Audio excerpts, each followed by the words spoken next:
Back at it again, YouTube. It's been a little while since I worked on the 71 there.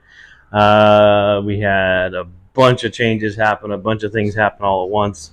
And by the way, it's December 26th, so I hope everybody out there had a Merry Christmas, good times, good family, good fun, all that stuff. So, didn't want to forget to say that. But anyways, so if you've been watching any of my videos and paying attention to things, we bought a rust remover laser, and that thing is absolutely crazy. So if you want to check out the videos of that, um, I really didn't think those things were as good as advertised, and I would say it's almost better. So that was pretty cool. That's been fun. Can't wait to get some parts off of this truck and start cleaning them up, lasering them, seeing how fast it can actually do a full part, and time it, and get some good feedback as far as time savings and just how good of a job it does in general. So anyways, I'm going to pull the truck in. I've cleaned up the shop a bunch, rearranged a whole bunch of stuff, built a brand new roll holder over here on the side of the wall. There was a bunch of stuff piled along the wall, parts and tools and just a bunch of junk. Cleaned it all out, reorganized it. If you watched the laser rust removal video, you saw that it was a lot more cleaned up and organized. But I didn't have the fabric roll holder and just roll holder in general. There's 1/8 inch padding down there at the bottom, 2 rolls of black vinyl, my garbage, trash bags and stuff, and then the very top is welding cloth. So when I'm welding, grinding, whatever, I can take the welding cloth, pull it down, cover up all the other fabrics, all the other products, so none of the sparks burn them. Welding doesn't land on it and burn it. So I tried to, design it so that it was as flush as possible to the wall, but at the same time user friendly. So I think that turned out great. I'm really happy with the way that looks and the way the usability of it. So, and that's what I did in the shop. I just tried to, completely clean up everything and built a new workbench over there. Really happy with the way that turned out. I only had that little workbench over there below the tool wall, and that worked for the time being. I used to have a sandblaster that was sitting here, a homemade sandblaster. It was huge, it took up a lot of space, and just didn't really ever get hooked up and working properly. So building the new workbench and getting things organized to this side of the shop has been really, really great. And then as far as like what I was saying, sandblast or the bandsaw and some of my woodworking stuff used to sit over here in this corner. So now I have the tower heater, the laser, my welder, the winch on the floor, some spare parts for the 71 jacks, that type of stuff. So, it's as I said in the last video or one of my videos, it's not a huge shop, but I'm definitely very happy that I have one. So, not not saying anything bad about the size of the shop or the workability. You just got to keep it clean, keep it organized, no matter what the size of the shop is. So that was the main thing. I had to just stop everything and just clean and put things in storage, put things somewhere else, and just make this a working space again. So with that being said, I'm going to go ahead and pull the truck in and start working on it again. So bear with me here as I get things moved around. All right, so got her in the shop. Gonna start working on getting the fenders off, radiator core support, inner fenders, and then hopefully start working on getting the engine out of here today. Worked on that dent on that fender a little bit.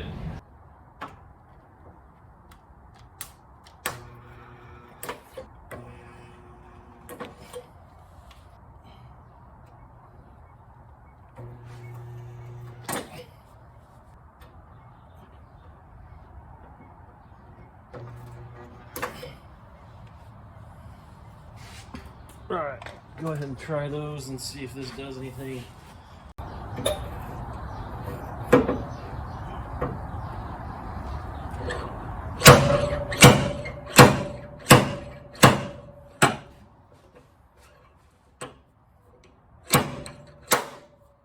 did pull that out though, so that was good. That one worked.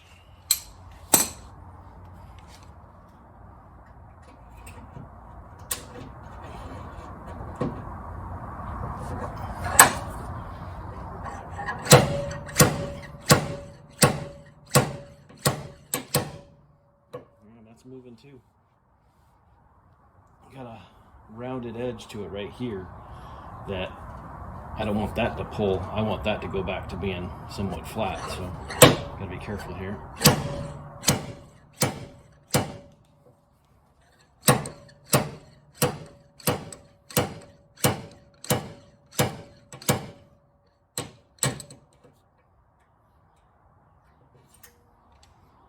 So yeah, that vent was curved in and it's already coming back out. The real hard crease right here, right on the bend though, is one that's still concerning me because it's tucking it in basically behind the grill, and I want it to be as close as possible, getting it back to lining up with the grill.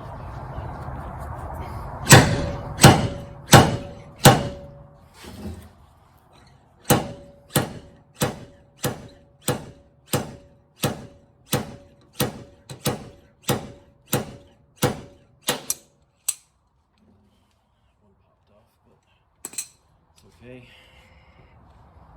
did move a little.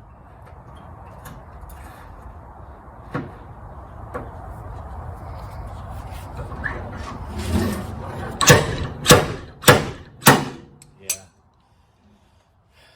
afraid of that. I had to weld it on good enough. It basically pulled the sheet metal right out of the truck, ripped the hole in the truck, so on the fender. So I'm not sure I'm going to keep doing any more of those for the time being.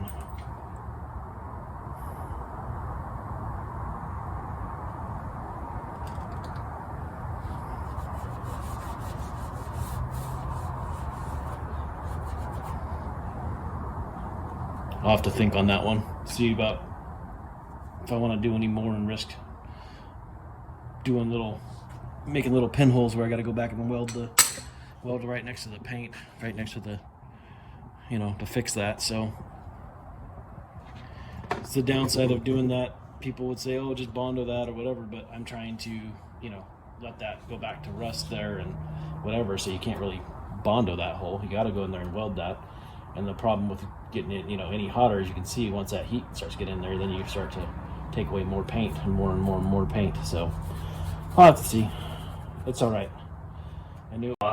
I used my pin welder and tried to pull the dents, and it did start to move and it did start to work, and I was able to pound on the metal this way, pound it down this way, got things moving. But I think it's going to be a little bit easier taking it off the vehicle and just working on it that way.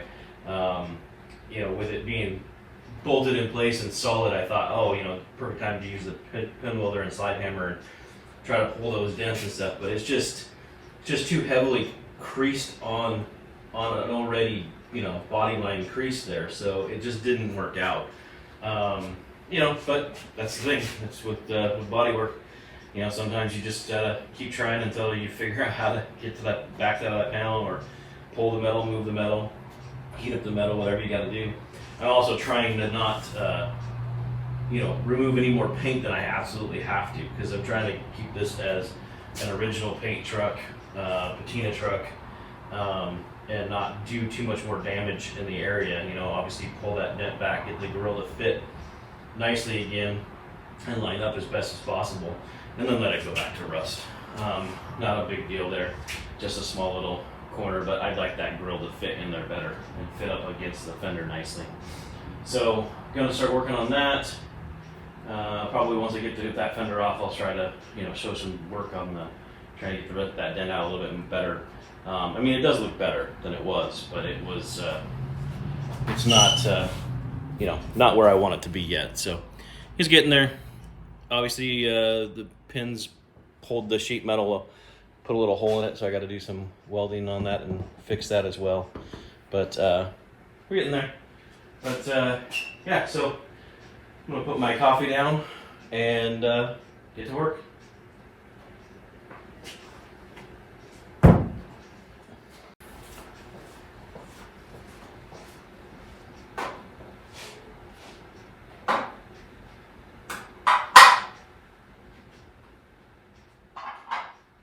So with these fenders, like I said with in my last video on the 71, almost every single bolt on this thing is going to be 1/2 inch. I think there's a larger bolt down on the bottom of the fender there. I've run into being a different larger bolt down there, and I've run into being a 1/2 inch bolt down there. So, like I said, people work on these things over the years and change things over the years, and don't always get the right bolts in the back in the right spot. So, don't be surprised if not everything I say is accurate, because people change things. And if I remember correctly, it's a 9/16.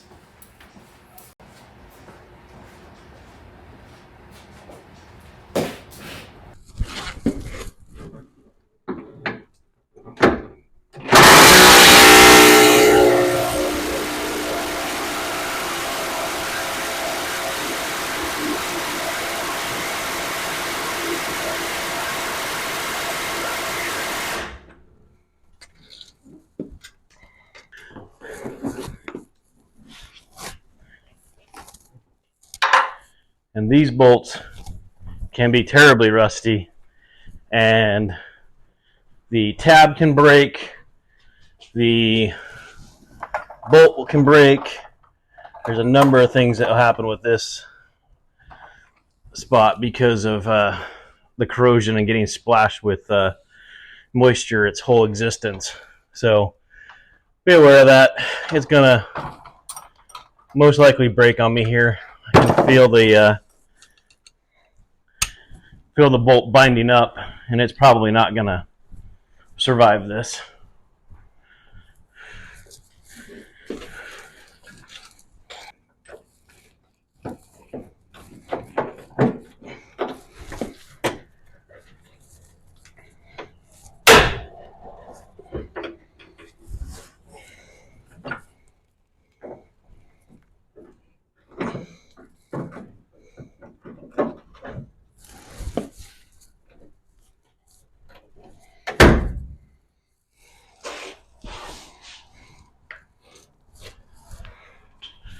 Just as I figured, she snapped off. So that's to be expected. In other videos I said that bolts are 50 plus years old. Some of them probably have never been out of the spot they're in, so be aware of that. It's probably going to happen.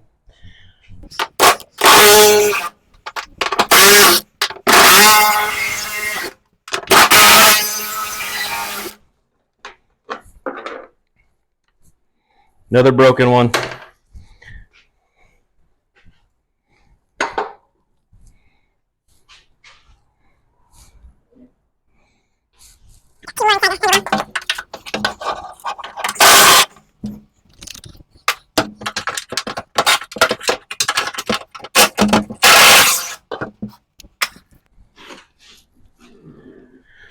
And then the last one is the funnest one to get to, as always. I mean, you could do it first, I guess, but for some reason I always end to leave this one to last because you kind of forget about it. It's hidden.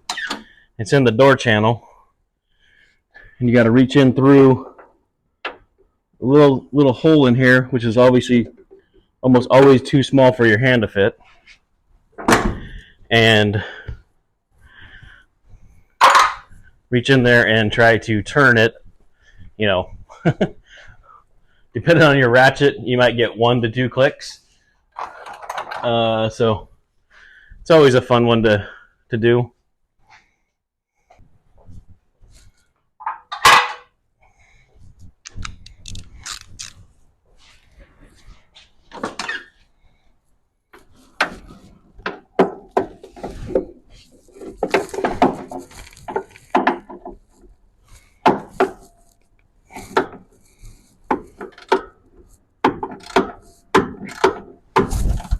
Ooh, sounds like I'm getting 3 clicks.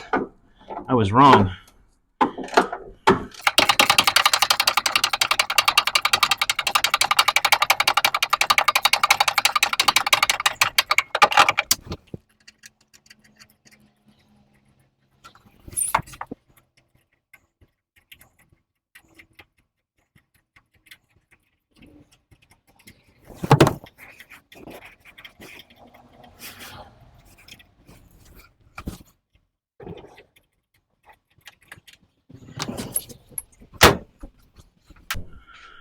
So, as I said before,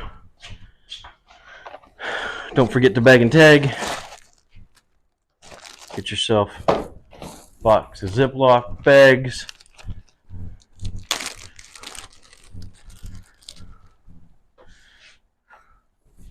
Permanent marker.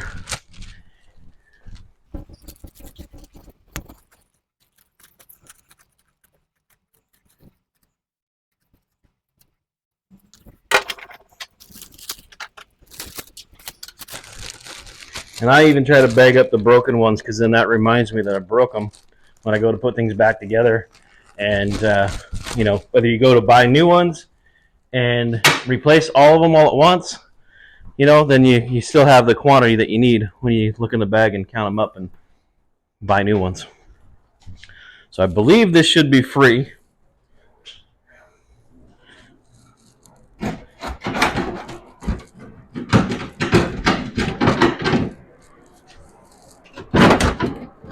I think that bolt that broke at the bottom is still kind of hanging on to it, a chunk of it.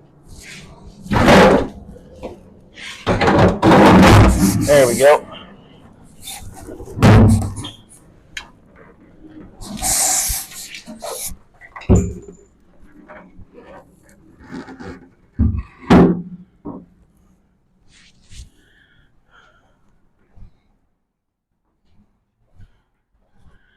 As you can see, there is the wrinkled little mess with the pinholes that I welded on, and unfortunately they popped and pulled the metal, so got to fix those.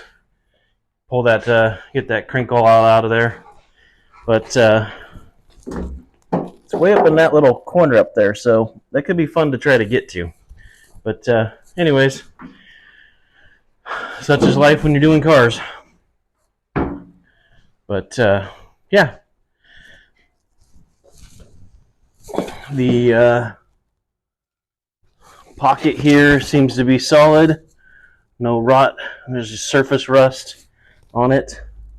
Cab support looks to be good. You got to look really closely all around these mounts here.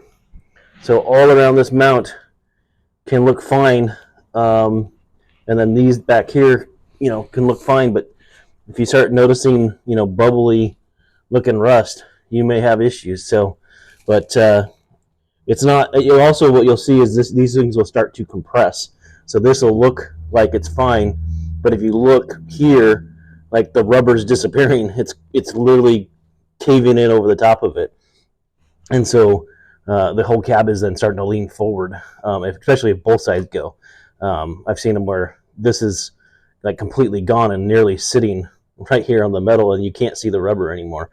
I got a parts truck out there that's that way, and it's just just gone. So be aware of that. Something to definitely check. Open up your access panel here, look inside, make sure that there's no rot on the other side, that your surfaces, your two surfaces that mate together, and that where that rubber is still solid.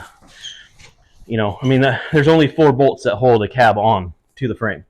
So if your front cab mounts are gone or rotted, you only have 2 bolts holding your cab on your truck, on your frame now. So yeah, there's a lot of other little things that, you know, wires and cables and emergency brake and stuff like that. If you try to pull your cab without undoing all those things, you know, it'll lift up the frame sometimes. But I wouldn't trust that in an accident to have rot around those front cab supports, and the back 2 bolts are the only thing holding it on, you know, in a high-speed freeway type of crash. So anyways, yeah, check those. It's always a good thing to do. I'm going to work on that other fender now.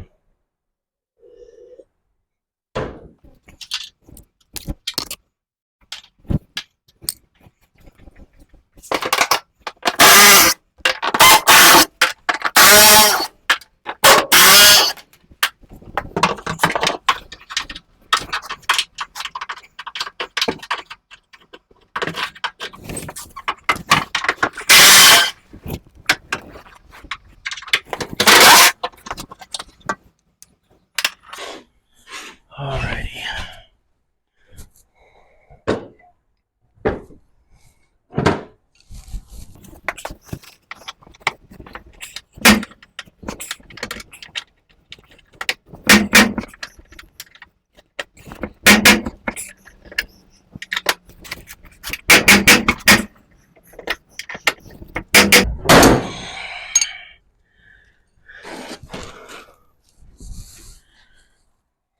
And the second one broke. The other one on the other side broke. So, yeah, those are unfortunately just in a bad spot, and they don't have much hope of surviving. I've had them survive, but they're not always the case.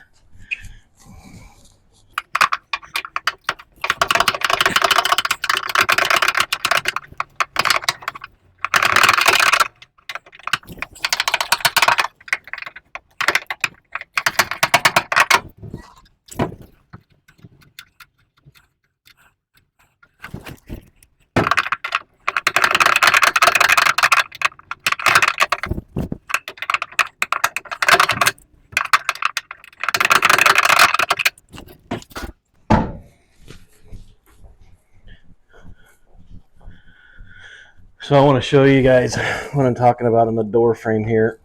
These things can be a real pain just for lack of space and movement, your hands, and everything. So it is the bolt right there.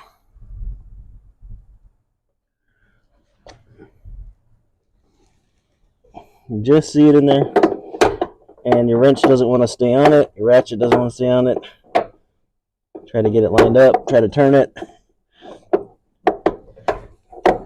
You know, depending on what tool you're using, can be better than others, but yeah, it's just a pain. So be aware of that. It does help if you can get the doors all the way open. Right now it's a little tight, but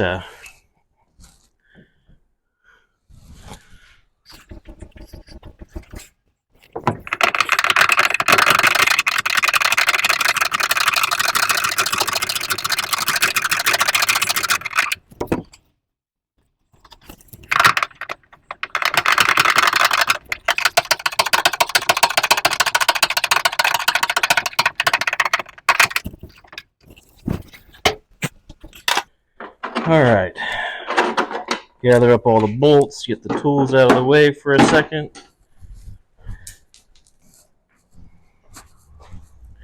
And this thing should wiggle free here. We got all the bolts out, yep.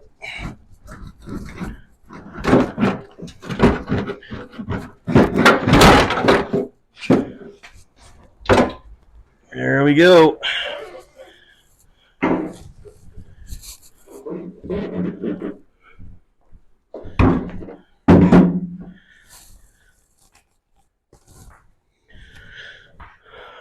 Same thing again.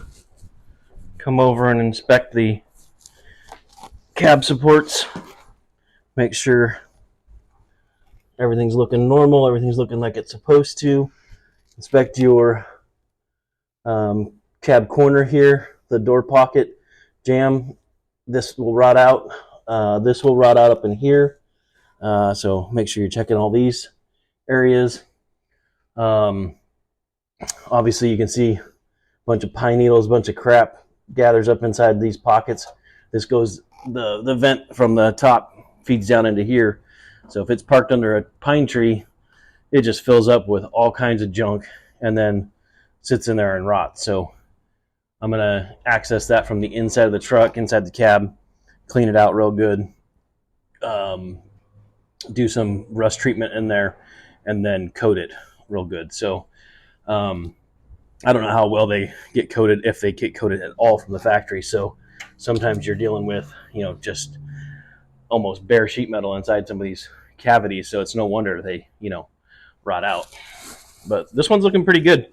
Got some door rot to fix on the lower doors. So hopefully I can fix that and, you know, blend it back in and either do some spray paint, you know, not spray paint, but I mean some paint work to match it, or just let it let the new panel rust and, you know, blend it in, make it look a little more patina again. But yeah, so those were about as what goes about what it was expected.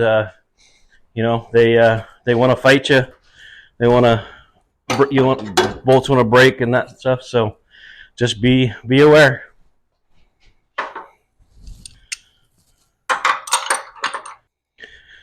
At this point, I would start pulling your wires, get them off the inner fenders, get things freed up so that you can fish them back through the holes that they are going through.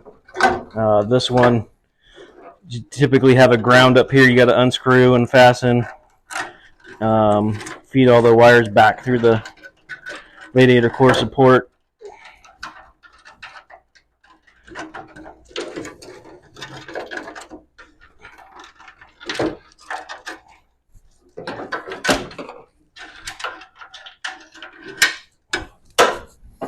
Get them detached and just hang them up over.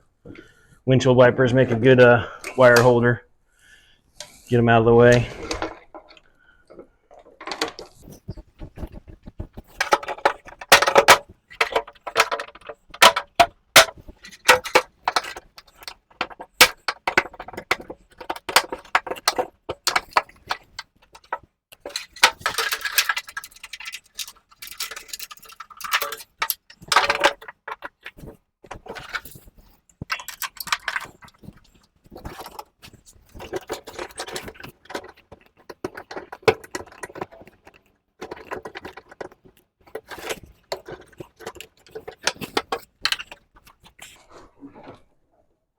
There's another wire loom holder straight down. It's all pinched up against the my hand's getting pinched up against the brake booster and stuff, so it's kind of hard to get to. So I may wait to get that one disconnected until I can finally break the inner fender free from the firewall and everything and get to that one. But cut any zip ties that are in your way, anything that's zip tied to the truck, to the chassis, or to the inner fender. Save yourself a headache of trying to pull it off and then the wires yank it back.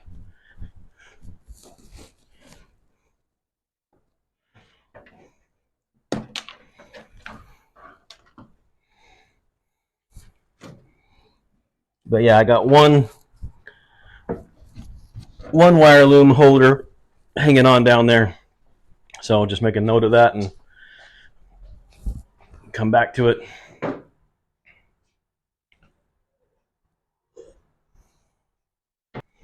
So the radiator core support can be a real pain sometimes. You get this really big bolt that goes through the frame, through the body mount, radiator core support mount, and it's got a nut on the bottom. Let's see if we can see it here.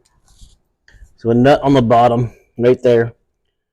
Rubber bushings to, support it off the frame. And then a really nice long big bolt that runs all the way down through it.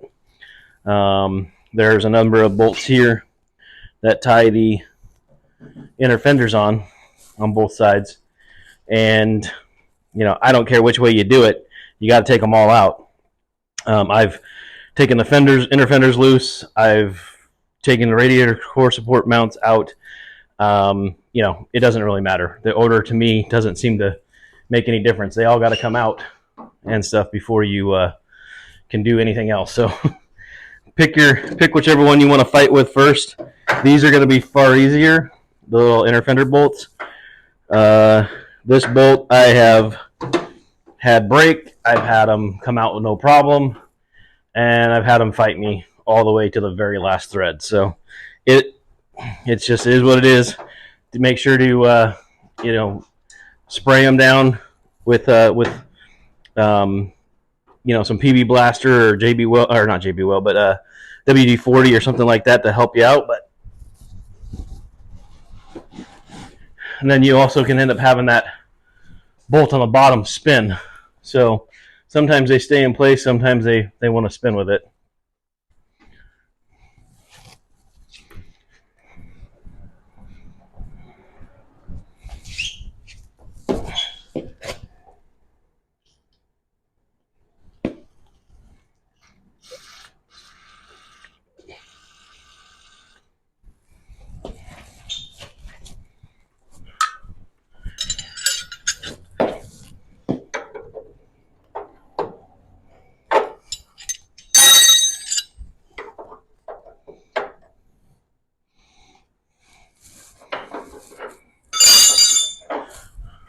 grab yourself a wrench, put it on the bottom on the nut.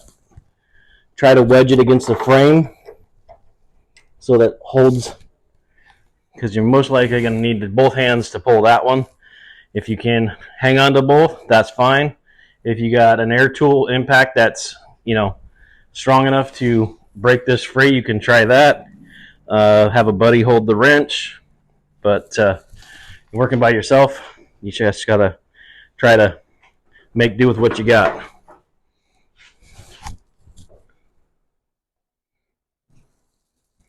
Yeah, so that nut's turning down there. Now the wrench is against the frame.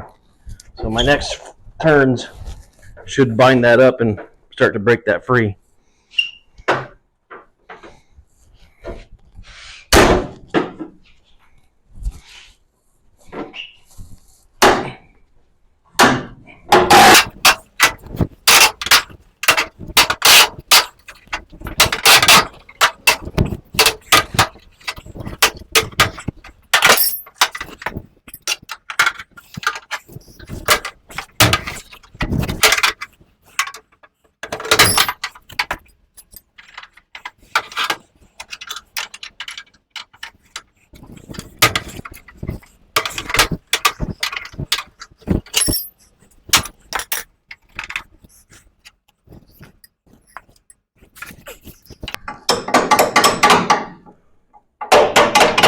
And she's free, so that's good. Another one to go. Same thing all over again. Oh, and if your horn's in the way, go ahead and take that off at this point. Makes it a lot easier to get to straight down in that spot.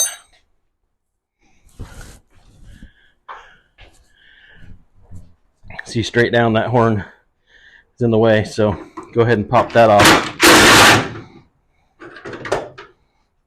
And you're good to go.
Wow, that one wasn't even tight.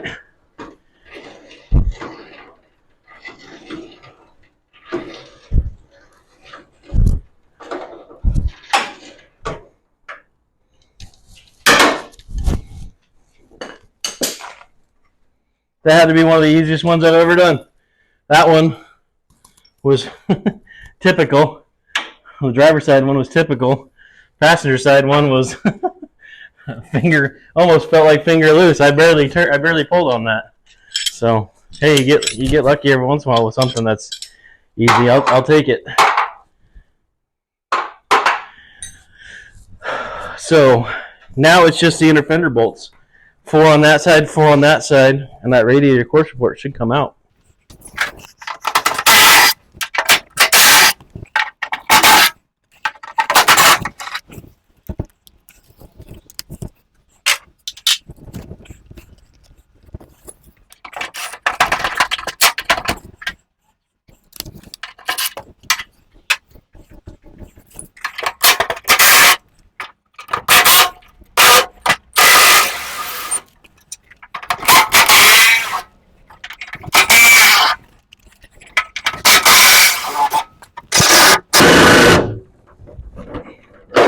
Interesting, that one's stripped out inside.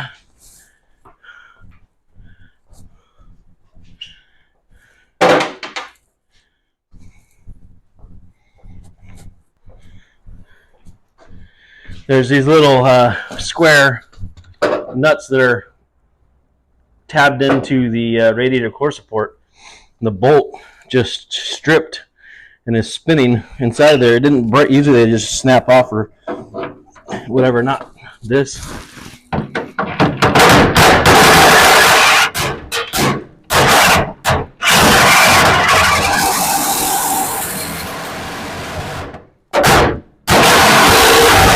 There we go. So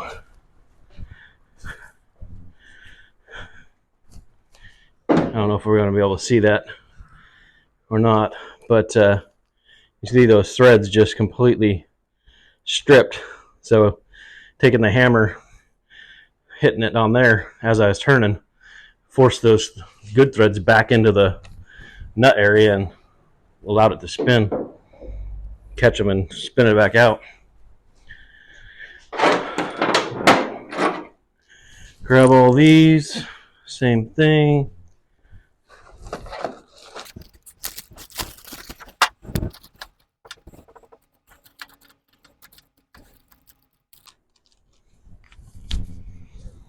Mark them up and move on. So these next bolts up here should be 9/16, if I remember correctly. Yep, 9/16. You can either take out the bolts on the firewall, or you can take out the bolts that are sandwiching it to this piece. So you can take out these three here, or you can take out these three here. Either way, it all still works. So you can pull, like I said, it also works. If you're going to pull this one, I think I've already drilled holes here. If I haven't, I need to come over here and drill some pilot holes down in here for marking where this lines up. And if you're going to go ahead and pull this, then I'd put a couple of holes, drill a couple of holes, in a few spots to get this line back up. Because as I said in my last video, that gives you a spot, especially if you liked how everything was lined up. If all the body lines lined up and everything was great, then drill these out and give yourself a way to line them back up perfectly. Especially if you're repainting the vehicle and these lines aren't going to be here anymore, this dirty line, or you clean it really well and those dirty lines disappear. Now you got, put a pin in that hole and you can line it back up again. It sounds silly, but I don't know how many times, when I first started doing this, that I'd lose my spot as to where it was, and there's all kinds of adjustability in all these pieces.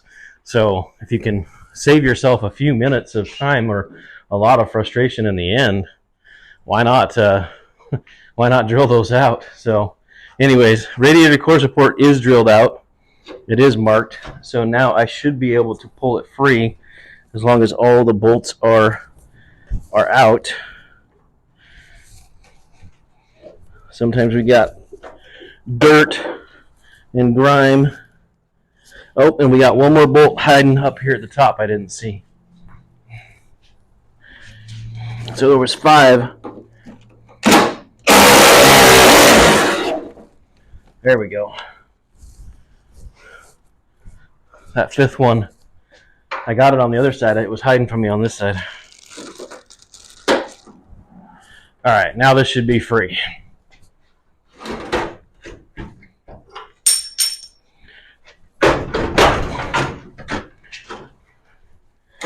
Those long bolts going down through, you got to yank them out. And there we go.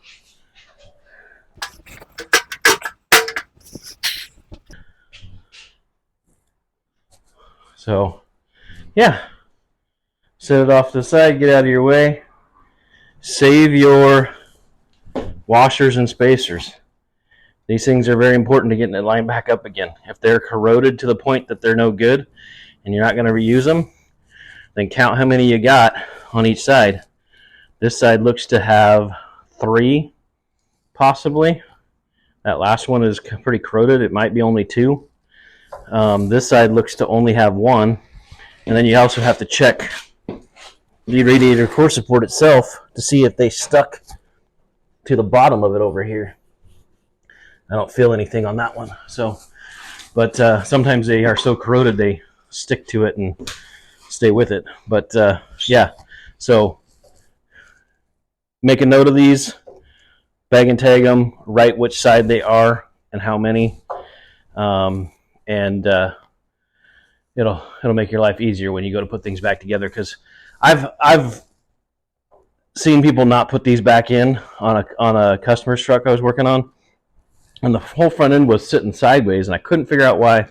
The fenders and everything else looked cockeyed when he brought it to me. Everything just looked like the truck was sitting on the angle, even though it was sitting flat. I was like, what the heck is going on?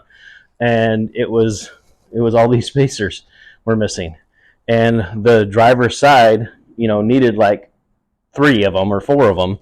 And once I did that, it brought everything back up into alignment, and all the panels straightened up on that side, and it no longer looked like the front end was sagging or the truck was parked on a hill or something weird like that, even though it was on flat level ground.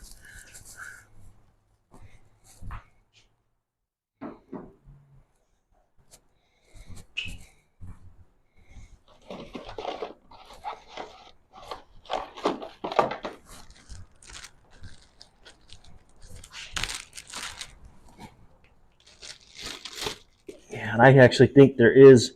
Oh, I know what that one is. That's the sleeve that goes down inside there. So there was 2 or 3 on this side. That's the sleeve. It looks like there's possibly 1 on this side, passenger side, but that's the sleeve itself. I think that's just the sleeve.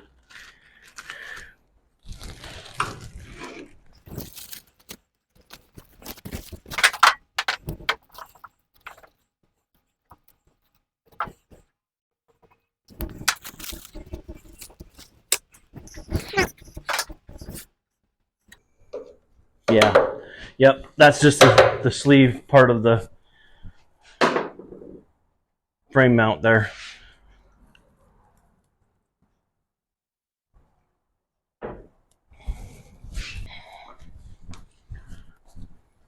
So if you didn't see part 1 and don't know what I'm talking about when I'm talking about doing a little hole, get yourself a little tiny drill bit. Doesn't have to be very big at all.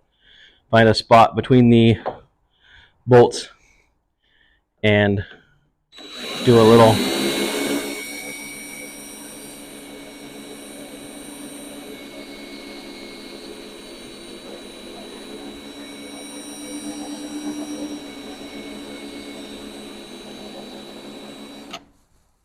and of course my drill bit's dull. Always works out that way when you're trying to show somebody. But you get the idea. Punch a hole through. Now you got a spot to put a pin in and line it back up later on.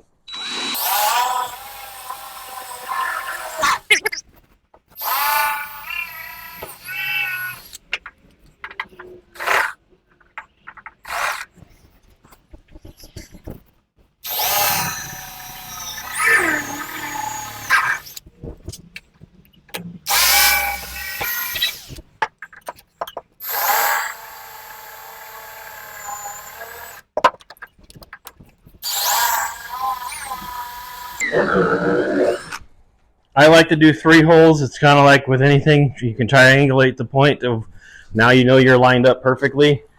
2 holes, you might get a little bit of a pivot point and not get it lined up perfectly. So, going with 3 should be able to get that back into place almost perfectly where it was.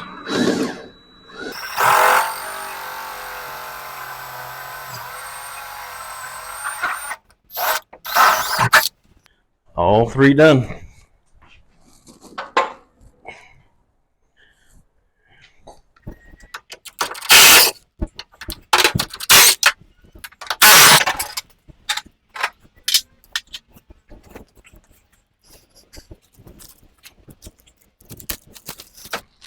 May seem like I'm using a lot of Ziploc bags, but small price to pay to keep everything organized.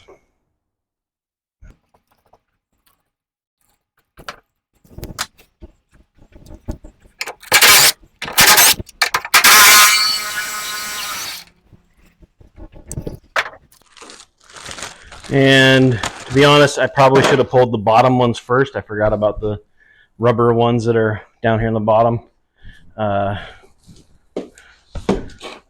I don't know if the light's going to show you it very well, but that one right there is just mounted by rubber. It's usually sandwiched on there. You might need a wrench on the backside. You might not. Sometimes I've got them out pretty easy with that. There also are 2 bolts going that way into the cab support.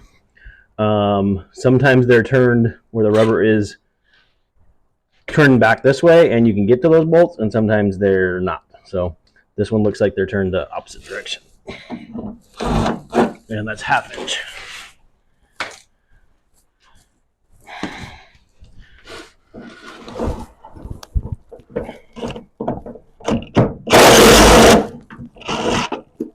And that has a nice little clip on the backside, so there was no nut. But depending on if this has been apart before, somebody might have put a nut on the other side of this instead of that clip that you see there. So anyways, that one should be free. I should be able to pull that off once I get the wires out of that wire loom.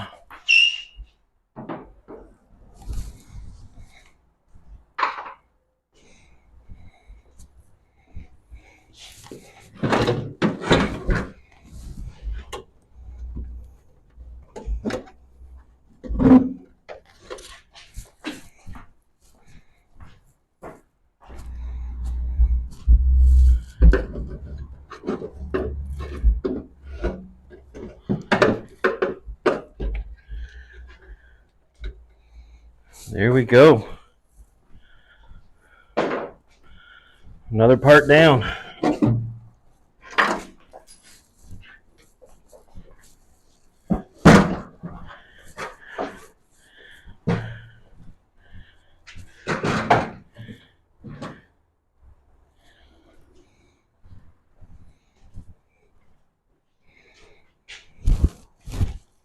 Make sure to scan the ground at this point. You hear those little clinks and clanks and stuff like that.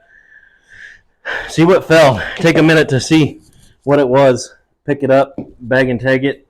You know, even if you don't know exactly where it came from, you know that was on the inner fender. So you might be able to find out where it came from once you go to put it back together.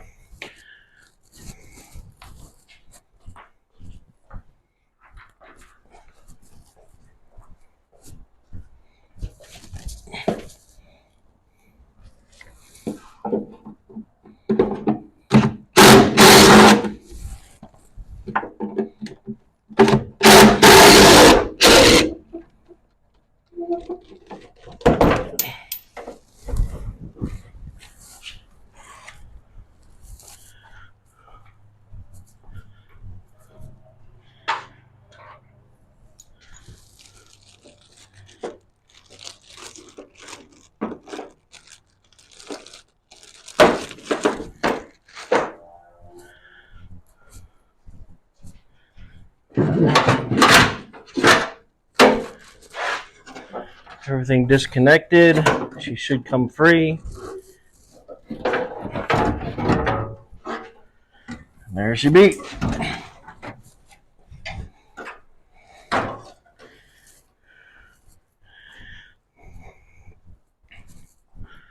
So now, with all that out of the way, you can see how much more space you have to work on anything you want to engine-wise. So if I'm detailing one of these trucks and it's been a while and the engine's running good, it's not leaking, but or just needs a good clean or whatever and stuff like that, and I want to detail the whole engine bay and really clean it up, I've taken this whole front end off just to do that, because you can get to every single thing you need to almost. Some would be like, you're crazy, that's too far extreme, but when you want to clean all this stuff, you're fighting over inner fenders, you're fighting over all that stuff, and if you want it to be better than just a daily driver, if you want to really clean it up and make it, take it to a show or something like that, whatever you're into, getting this far, you can fix almost anything you need to on that engine without having to pull the engine. Now, obviously, there are things that you're going to have to do if that engine's needs to be rebuilt, but for the most part, you can pull that whole top end off that engine, everything you need to do, and work all around it and it's so much easier. So, anyways, gonna keep moving along. Also, at this point, if you're gonna pull everything off the engine and wires wise, start labeling it. Oil pressure gauge, water temp. There's only two here. These were the this was obviously the coil, but it's so easy to forget where things went or what things were when you're putting it back together. So said bag and tag, label it, whatever you got to do. Help yourself out when it comes time to put it back together.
I think that's the first time I've ever seen one of these actually survive and stay.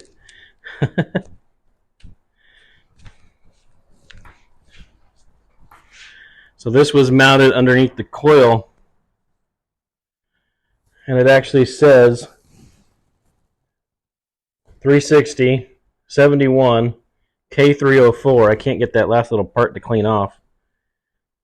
It's got the Ford logo on it, and then it's got something over here.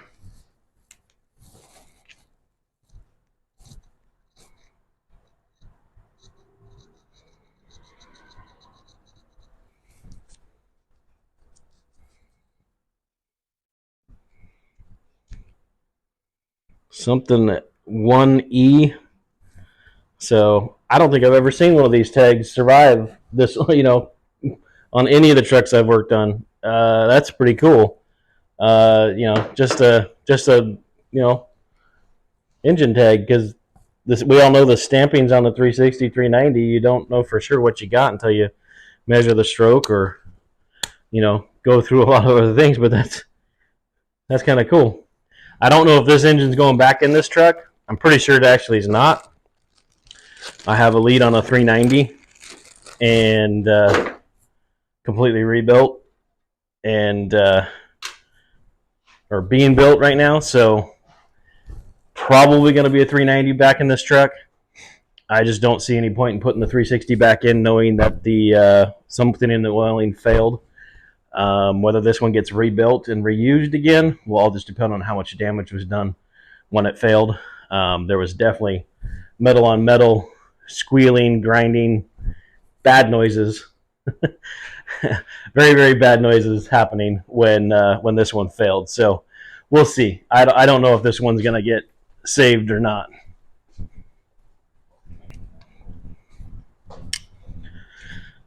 My other suggestion is take lots and lots of pictures. It's so easy to, think, oh, I know exactly how this goes back together. I've seen mechanics get completely mess up my linkage on my carburetor, mess up these heater hoses going back to where they should be going, just not put things back the way they should. And if I hadn't taken pictures, I wouldn't even have known what was wrong when I got the truck back. But, I try to work on my own stuff as much as I can, but life gets busy and you need the vehicle fixed quickly and you don't have time to do it. So I have taken my vehicles to other people, and Was sure glad I had pictures to reference, once I got the vehicle back, because they had the carburetor linkage so messed up. It was one of the trapeze hanger style, and then they had used tie wire. They had lost the little clips that hold the whole thing together, and instead of going and running to the auto parts store and grabbing some new replacement clips that you can buy for these things, right in the little help display cases and stuff like that, they used tie wire and tie wired the carburetor linkage together. And if I had actually floored it at any given time, it would actually spin all the way over and lock in place wide open throttle. Luckily, I found that out by just messing with the throttle by hand, but I could get it repetitively to just go tumble all the way over, lock full throttle wide open, and all because they just, obviously somebody didn't take pictures, or the person that took it apart didn't put it back together, or they couldn't remember how they took it apart. And I just don't play that game. It's too dangerous. So I'm not too proud to say take some pictures. I don't remember, how this goes together. Let's reference what the pictures told me.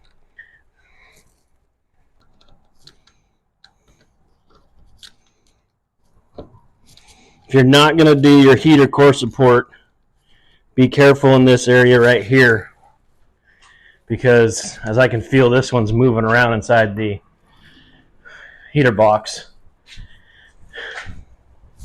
These two lines coming in right here, going into the firewall, are going to your heater core support. Or heater core. So your heater core is usually just brass, and stuff, and it can be soft. So if you're sitting here ripping on these things, you can end up cracking it or breaking those off. I've done it. I've seen it happen too many times. So, try to cut this free, give it some relief, and not rank on them too hard, because, you'll end up with, especially if you're not replacing that. If you're not gonna replace that thing, then be very careful. I'm going to replace that. I'm going to rebuild the heater box and everything, clean it all out. So still being careful, but most likely this is going to get replaced. I'm pretty sure I already have a new one in storage for it. Before I take this apart, if you have not taken apart your heater's not working, you can't figure out why, your switches inside are jammed up and not working and stuff. This is your old technology here, and this little piece swivels forward to open the valve. It's just a half-turn valve or quarter-turn valve in there, and it swivels forward to open the valve and swivels back to shut the valve when you flip the switch inside on the dash. And if your heater switch won't move, this could be all gummed up in here, or the cable could be kinked somewhere behind the dash or even out here, or this is stuck. So you need to get this broke free and stuff. You also need to have this, kind of going in the right position too. So if this cable isn't tied down anymore like it's supposed to be right here, then it may be just moving around and it's not actually pushing this at all. So check this valve. Do not when you do new heater lines, make sure this gets put back in, or you won't have control over your heat.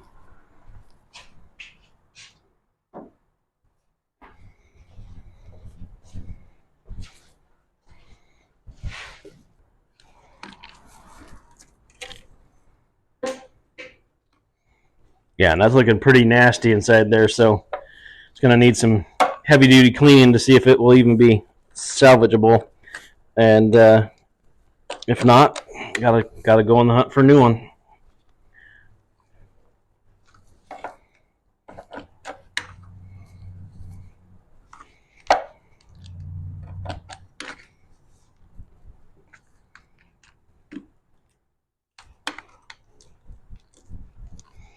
And you may just want to replace it anyways. If it's too far corroded and too far gone, I don't know if it will even work again. So might be on the automatic replace list. Most of these I've been able to get working again, and they're not so bad. But this one's looking pretty corroded, and yeah, it's just crumbling. So that's going to probably be on my list of parts to order here soon.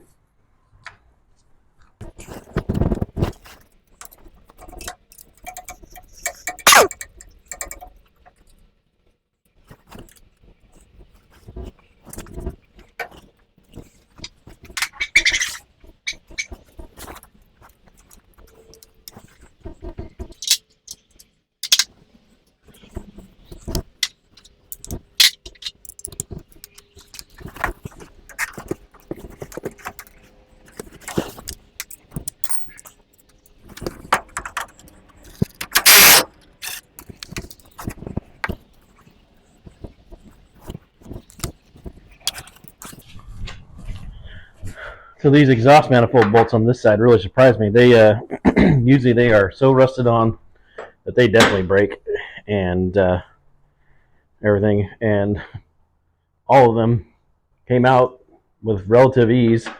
And I'm thinking that this side probably was redone at some time because they don't usually come out that nice. I can see on the other side that somebody did the typical fix when you snap off the exhaust bolts, or at least it's what I'm thinking. And then they drilled it out. They broke off, so then they drilled it out, and then they just put a nut, so it basically just the bolt slides right through, and then they put a nut on it and clamp those down. But that's typical. I've seen that done many times because when they need to change this gasket out, or you got an exhaust leak or whatever, and you try to take these out, they snap off right there, and you're left drilling them out. And if you don't want to take the time to retap them and put the bolt back in the way it is, you drill it out bigger, put the bolt through, put a nut on it, you're done. So I've seen that many times on the Fords throughout the years.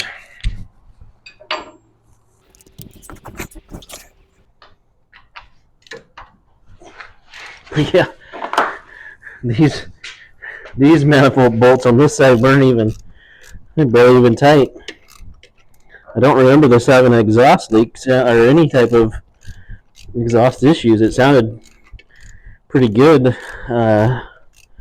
Remember correctly, this truck has almost straight pipes there. Glass packs or cherry bombs or whatever you want to call them. And dual exhaust. And I remember this thing had the, mild, tame look about it, and then you fire it up and it just was really loud.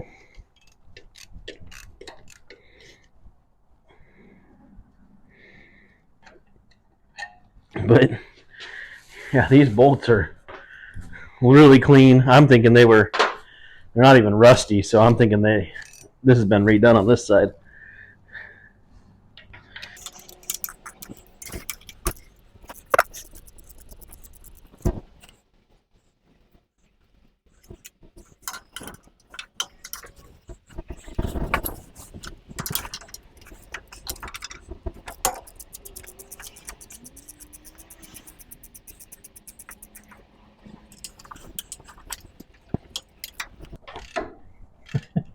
Every single one of them was just barely tight.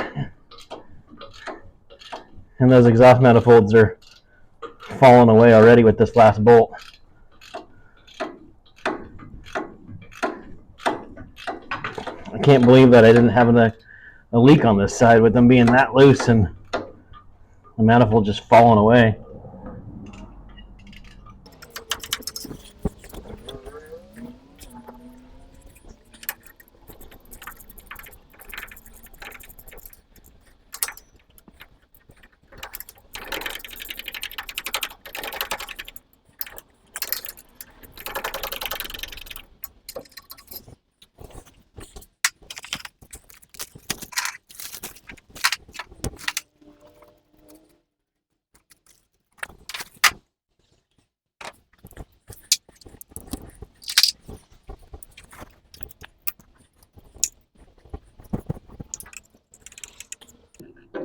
Yep, exactly as I suspected. They've been drilled out, smaller bolt used to sandwich it together.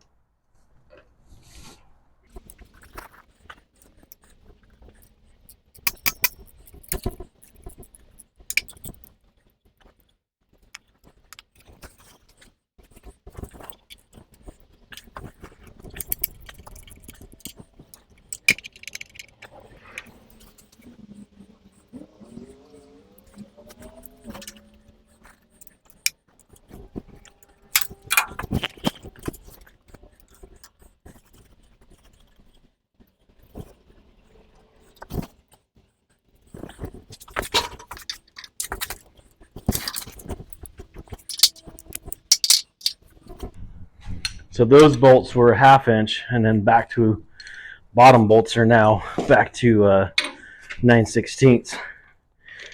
So you can tell that it definitely was redone at some point. Those have to be some of the easiest exhaust manifold bolts I've ever taken out on one of these trucks, to be honest. It was that was not expected, but hey, like I said, I'll take it when there's easy and things work the way they're supposed to. It's kind of nice. I can't complain about that.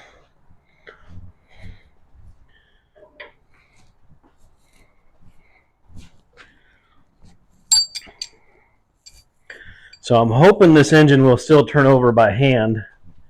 I have not tried it. I need to get underneath, take the dust plate off the transmission, and see if I can get to all the bolts. I'd rather not pull the transmission out if I don't have to. I don't see any reason to pull the transmission to disconnect all the linkage and do all that. I just want to pull the engine. So hopefully I can get this engine to turn over by hand. And we'll definitely have to see how that goes and if that's a possibility.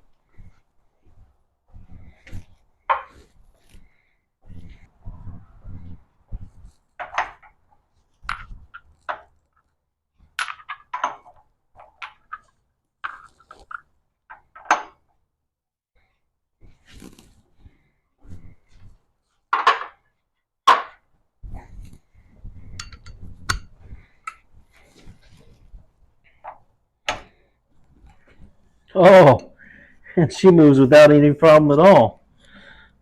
So that's a good sign as far as that's concerned. Definitely still free. Like I said, I think the damage might be in the top end of this motor.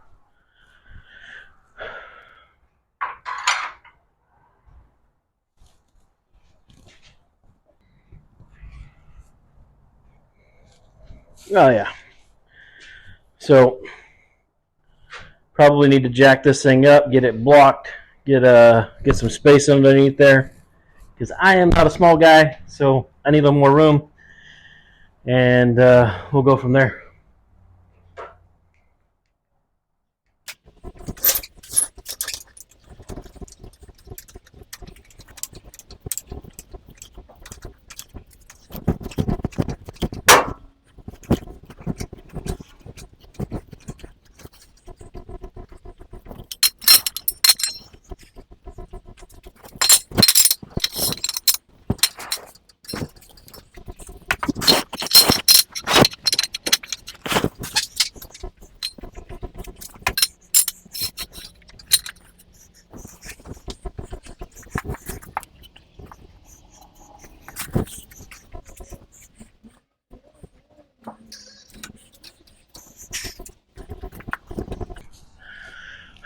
Seems pretty stable there.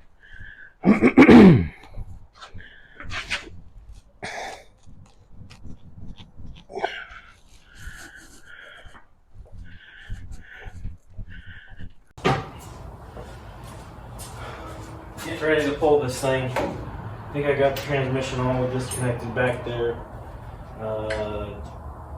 Clutch linkage on that side is disconnected from the frame and from the engine block. Just need to get this engine hoist mounted up to it and then disconnect the engine lights from the truck. So, getting there.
Seems to be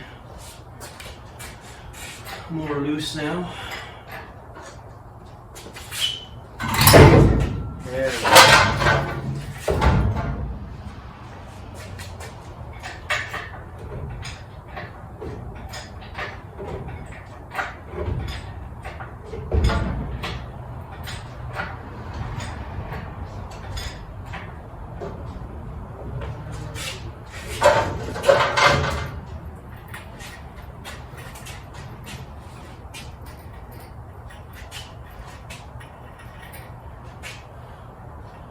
Yay, she's free. So, yeah. It's always fun by yourself. It always makes it interesting.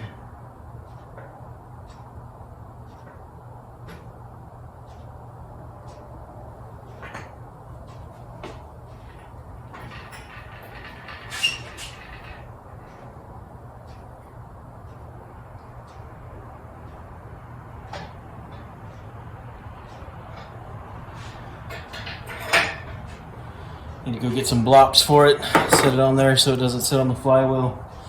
Gonna make sure, most likely reuse that flywheel for the next engine. So don't want that sitting on the ground. All right, she's not completely tension free off the engine hoist yet, but she is sitting up on blocks so that flywheel is not on the ground back there. And yeah, so got her yanked out. Gonna have some fun cleaning up everything. And yeah. Anyways, that was the main goal, was to get that thing out of there. See what happened to it, and then probably move forward, like I said, with a 390. Having one being built right now, I wasn't sure if it was going to go in this truck or one of my other trucks. And the more I think about it, the more I think this truck is closer than any of the other ones to, you know, being ready for an engine, and also being ready to, you know, continue rust repair, you know, interior work, all that stuff, and get it back on the road, and eventually, you know, probably up for sale. So yeah, I keep breathing a sigh of relief or breathing heavy because it was, these are always a bit of a challenge when you do it by yourself. I know. There's a lot of guys out there doing the same thing I'm doing and stuff like that, and sometimes it's not a big deal. Sometimes it's a little bit more of a big deal than you expected it to be. So, anyways, I think I'm gonna wrap this up and call this one a job for now, or call this one a wrap. So, anyways, hope you guys enjoyed, and we'll catch you on the next one.